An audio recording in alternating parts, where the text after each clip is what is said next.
Hello children, how are you? I hope you have seen my last video of chapter 2 of federalism. So today in this video we will continue that chapter because only two topics were explained in that video, like the meaning of federalism and the main features of federalism. Fine. तो आज हम बच्चों उसी chapter को continue करते हैं, ठीक है। उसको हम कंटिन्यू करेंगे और नेक्स्ट टॉपिक पर हम आज बात करेंगे। तो our next topic are types of federalism and what makes India a federal country. Okay, so I have already explain that the federalism या federal state is the state who divide its power among the different level of the government, or the power, when the power is divided into the central authority and the state government, that is called federalism. Okay, so there are different routes or different forms of the federalism that different countries of the world follow. It depends upon the federation to federation, means the countries के ऊपर depend करता है कि बच्चों वो कौन सा federalism और फेडरेशन फॉलो करते हैं। So mainly in the world the countries those who follow the federalism, okay, or the country those are the federal country, mainly two routes are there, two forms are there which are followed by the different country. So first is coming together federation.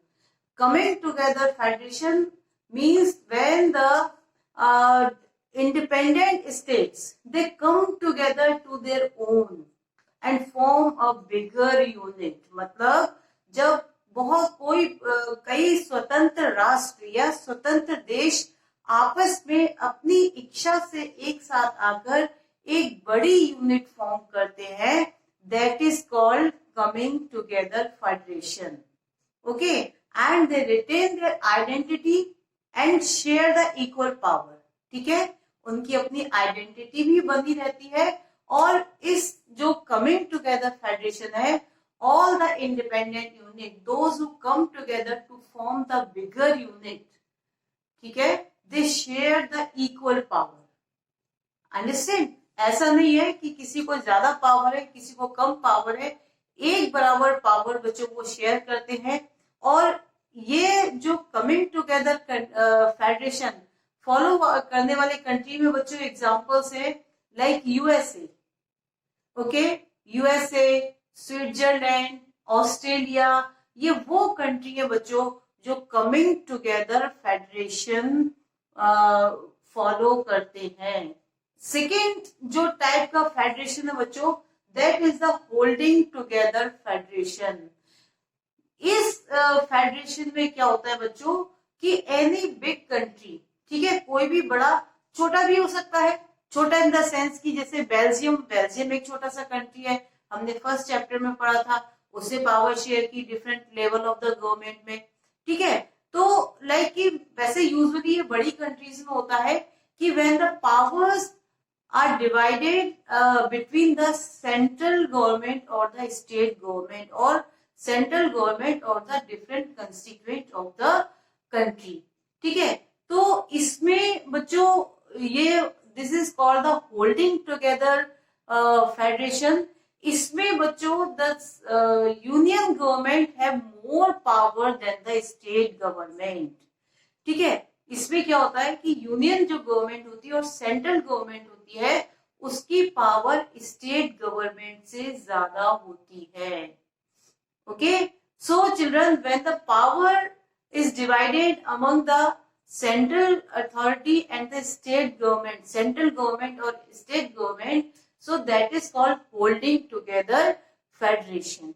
Okay, और इसमें जो like state government और state constituent also have the different powers, ठीक है। अब मैंने कहा कि जो सेंट्रल गवर्नमेंट है, union government is more powerful than the state government, तो स्टेट गवर्नमेंट की पावर भी डिफरेंट हो सकती है। सो होल्डिंग टुगेदर फेडरेशन का best example our country India, ठीक है। इंडिया के अलावा बच्चों लाइक स्पेन है जो होल्डिंग टुगेदर कंट्री को फॉलो करता है, बेल्जियम है, उसने जब न्यू अमेंडमेंट किया, पावर डिस्ट्रीब्यूशन किया, तो it form the holding together federation. तो इंडिया में बच्चों state central government is more powerful than the state government, और स्टेट गवर्नमेंट भी बच्चों different state government different powers हो सकती है। लाइक कि हमारे कंट्री में बच्चों पहले हमारे जो नॉर्थ मोस्ट स्टेट है जम्मू कश्मीर, उसको स्पेशल स्टेटस दिया गया था ना, मतलब वो उसका जो उसके जो कॉन्स्टिट्यूशन था वो बाकी दूसरे स्टेट के लोग फॉलो नहीं करते थे, या वो इंडिया का कॉन्स्टिट्यूशन फॉलो नहीं करता था। हालांकि अब वहां से स्पेशल स्टेट का जो वो दिया गया था, उसको दर्जा दिया गया था, वो खत्म कर दिया गया है। और भी स्टेट्स है इंडिया के, उसमें किसी को थोड़ी बहुत पावर कम या ज्यादा दी गई है, क्योंकि India is following the holding together federation.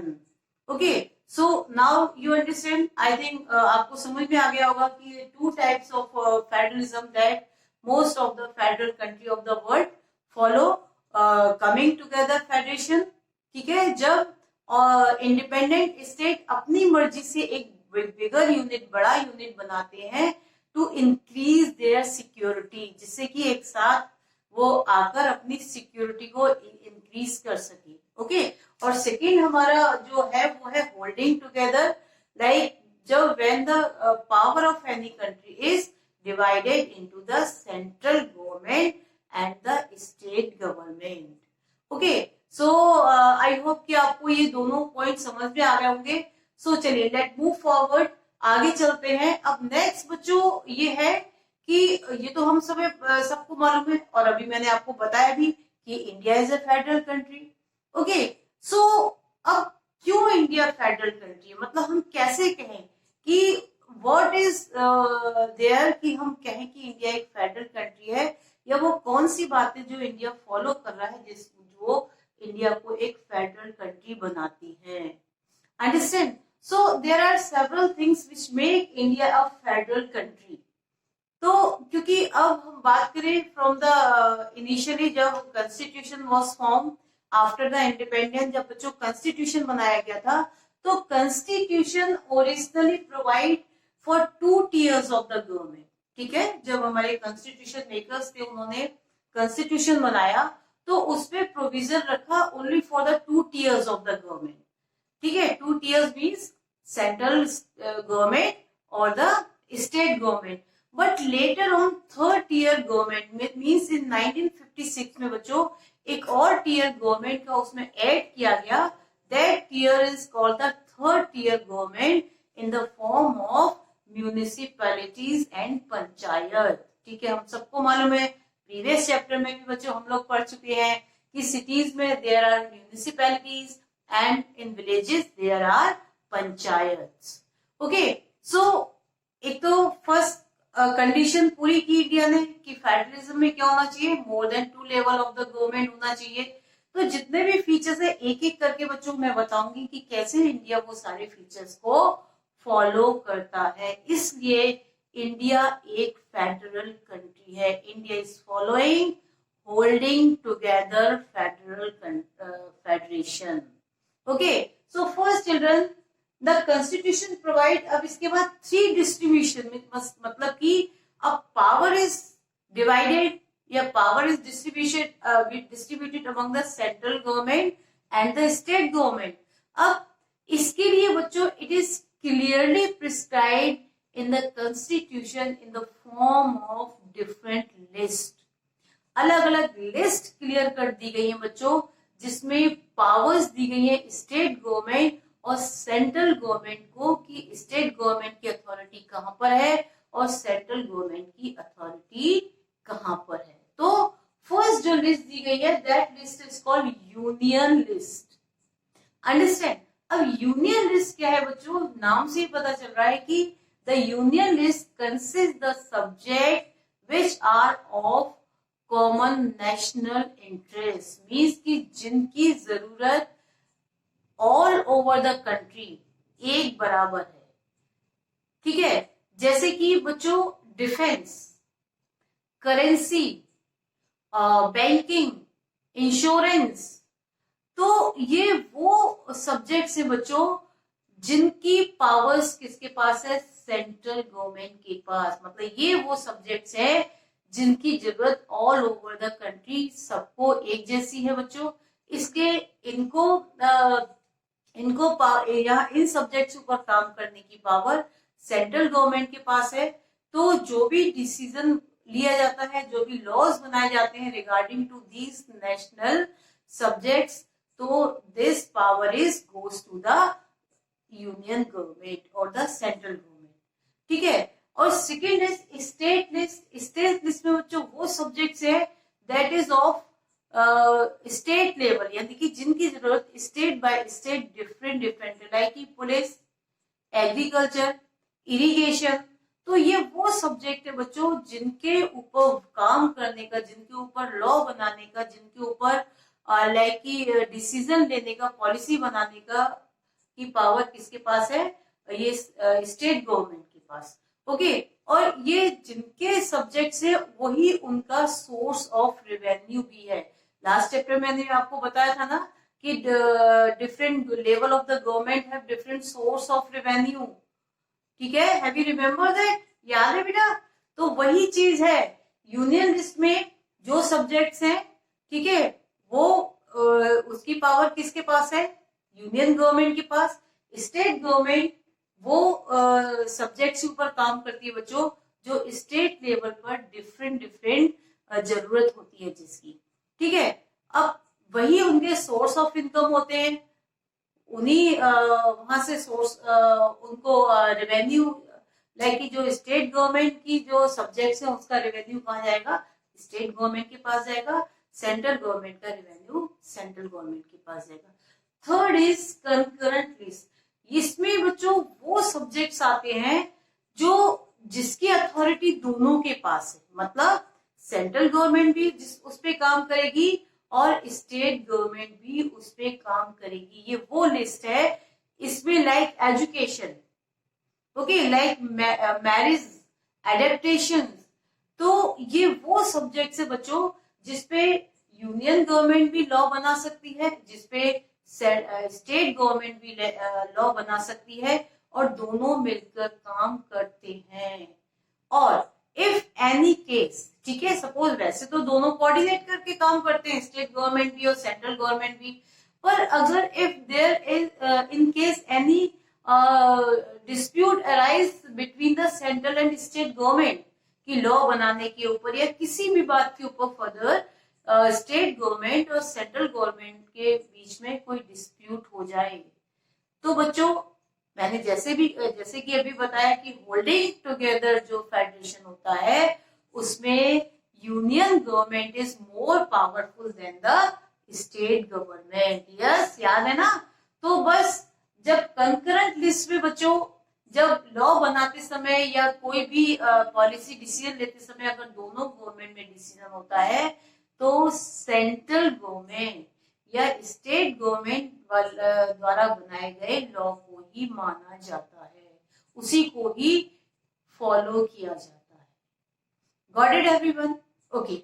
Now fourth is बच्चों, अब देखिए जब कॉन्स्टिट्यूशन बनाया तो according to the subject, according to the need 3 list बना दी गई। फाइन, कौन कौन सी? यूनियन, स्टेट और कंकरेंट। लेकिन बच्चों अब क्योंकि with the passage of time समय बदला, टेक्नोलॉजी एडवांस हुई, तो बहुत सारे ऐसे सब्जेक्ट्स थे बच्चों कि जब कॉन्स्टिट्यूशन बना था, जब लिस्ट बनाई गई थी तब वो सब्जेक्ट्स नहीं थे। Understand? Like computer technology. Yes, समझ में आ गया ना? नाउ देखो अब कंप्यूटर कितना इंपॉर्टेंट है। Everywhere in every field without computer technology जैसे कुछ है ही नहीं। यस, तो बट जब कॉन्स्टिट्यूशन बनाया गया, when we got freedom, computer को आई थिंक शायद ही कोई जानता होगा कि आगे आने वाले दिनों में ये टेक्नोलॉजी आएगी, बट नाउ ये है। ठीक है, तो अब ये जो सब्जेक्ट्स है जब कॉन्स्टिट्यूशन बनाया गया था तब नहीं थे उसमें, अब है और वो है भी और बहुत इंपॉर्टेंट भी है बच्चों। तो ये सब्जेक्ट है, who will work on these subject, तो सबसे पहले तो ये वाले जो सब्जेक्ट्स है ना, इनको अलग लिस्ट बनाई गई है, that is called residuary subjects, ठीक है। और क्योंकि होल्डिंग टुगेदर फेडरेशन है, central government is more powerful than the state government, तो ये सब्जेक्ट की पावर किसको जाती है बच्चों, सेंट्रल गवर्नमेंट या union government. Got it everyone?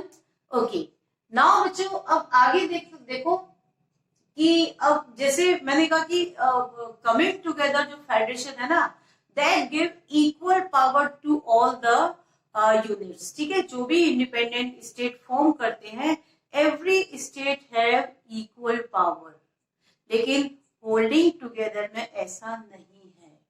Okay, in holding together equal power सबको नहीं दी जाती है, ठीक है। और in India central government is more powerful than the state government. लेकिन अब एक और बच्चों, there are some very small unit in India. अगर हम देखें बच्चों कि कुछ इंडिया की यूनिट्स ऐसी हैं कि they are too small to form the state, कि एरिया वाइज बच्चों, पॉपुलेशन वाइज इतनी छोटी है बच्चों कि उनको स्टेट नहीं बना सकते, अंडरस्टैंड। और वो ऐसा भी नहीं है कि उनको किसी स्टेट, इंडिपेंडेंट स्टेट में मर्ज कर दिया जाए, ऐसा भी नहीं है। तो दीज एरियाज या these region are called union territories, okay. Like Delhi, Chandigarh, Lakshadweep, Andaman Nicobar, ठीक है ना। वी हैव ना 7 यूनियन टेरिटरी, अब तो 8 हो गई है क्योंकि जम्मू कश्मीर भी यूनियन टेरिटरी बन गई है। तो ये बच्चों, इनको गवर्न करने का राइट सेंट्रल गवर्नमेंट का है, that is why union government का है, that is why these territories are called union territories, okay, because they are too small to give the status of state, कि उनको स्टेट बनाया जाए, इतनी बड़ी भी नहीं है, और उनको किसी दूसरे स्टेट में मर्ज भी नहीं किया जा सकता। Got it? So that is why, यानी होल्डिंग टुगेदर, अगर इंडिया की बात करें तो इस तरह के बच्चों, ये जो टेरिटरीज है, these are called union territories, because इनको गवर्न करने का, इनको राइट रन करने का राइट किसके पास है, यूनियन गवर्नमेंट के पास है। ओके, सो चिल्ड्रन, अब next children, in holding together federation में जुडिशरी भी बहुत इंपॉर्टेंट होती है। Judiciary play any very important role children, because अब पावर डिस्ट्रीब्यूशन है among the union government and the state government, तो definitely some time the disputes और the issues arise, ठीक है। दोनों के बीच में डिस्प्यूट्स हो जाते हैं, कोई regarding to taxation, regarding to any policies, regarding to any law, तो उसको कौन रिजॉल्व करता है, the judiciary resolve that issues और दैट डिस्प्यूट्स। Got it? और now children, because the power is shared through the constitution, in holding together federation, the power is shared through the constitution, so it is not very easy to change any constitution provision. ये जो power sharing provision है, पूरा concept है, इसको change करना it is not very easy, और अगर बहुत जरूरी होता है तभी कोई भी चेंज किया जा सकता है, एंड ये चेंज भी बच्चों, the union government cannot alone make any change. Got it? ठीक है, यूनियन गवर्नमेंट को ज्यादा पावर है, स्टेट गवर्नमेंट को कम है, पर इसका मतलब ये नहीं कि यूनियन गवर्नमेंट कोई भी चेंज कर सकती है, ठीक है। whenever the change is required, very urgent, बहुत जरूरी होता है बच्चों, तब the both house of the parliament means Lok Sabha and Rajya Sabha, 2/3 majority of both house plus half of the state legislature, मतलब जितने स्टेट गवर्नमेंट है उनकी कम से कम हाफ गवर्नमेंट, ठीक है, वो एग्री होना चाहिए चेंज करने के लिए, तभी कोई भी कॉन्स्टिट्यूशनल अमेंडमेंट या प्रोविजन में चेंज हो सकता है। ओके, सो नाउ चिल्ड्रन, आज हमने ये 2 टॉपिक पढ़े, types of federation and what makes India a federal country. I hope बच्चों आपको ये समझ में आया होगा। ठीक है, तो अब नेक्स्ट थर्ड पार्ट में हम ये चैप्टर का नेक्स्ट जो टॉपिक्स है, बचे हुए टॉपिक्स है, वो थर्ड चैप्टर वीडियो में कंप्लीट करेंगे। सो बच्चों कीप वॉचिंग माय वीडियोस, ठीक है, like and subscribe so that कि मैं और नए नए वीडियोस रिलेटेड टू बच्चों आपकी स्टडी मटेरियल, आपका सिलेबस आपके सामने ला सकूं। So keep watching my videos and do subscribe my channel. Thank you.